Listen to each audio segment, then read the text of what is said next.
Pinuri ni House Deputy Speaker at La Union 1st District Representative Paulo Ortega V ang pagtindig ni Pangulong Ferdinand R. Marcos Jr. sa pagdepensa sa bansa.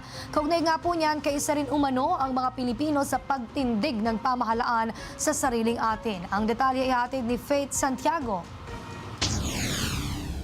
Sa isinagawang non-commissioned TNM survey ng Octa Research sa 1,200 individual sa buong bansa mula ikatlo hanggang ikalabing isa ng Disyembre noong 2025, 79% ng mga Pilipino ay tinitingnan ang China bilang pinakamalaking external threat. Gayun din 60% naman ang nagpapakita ng kawalan ng tiwala sa naturang bansa. Bagay na ani ni House Deputy Speaker at La Union 1st District Representative Paulo Ortega V ay nagpapakita ng kahalagahan ng pagsulong ng mapayapa ngunit matibay na pagtindig na umaayon sa posisyon ng Administrasyong Marcos Jr. ukol sa paninindigan para sa pagdepensa ng teritoryo ng bansa. Consistent at klaro umano si Pangulong Ferdinand R. Marcos Jr.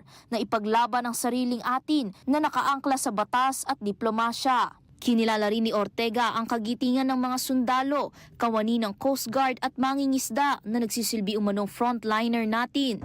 Ayon kay Representative Ortega, pinapakita din umano ng Pangulo ang realidad kung saan ang katibayan ay hindi masusukat sa laki kundi sa pagkakaisa ng bansa tungo sa pagtindig sa rule of law na pumapabor sa Pilipinas batay sa arbitral ruling at UNCLOS. Sa huli ay ipinabatid ng mambabatas na ang mamamayang Pilipino ay umaasa sa gobyerno upang depensahan ang teritoryo ng Pilipinas at protektahan ang mga Pilipino ng may dignidad at disiplina.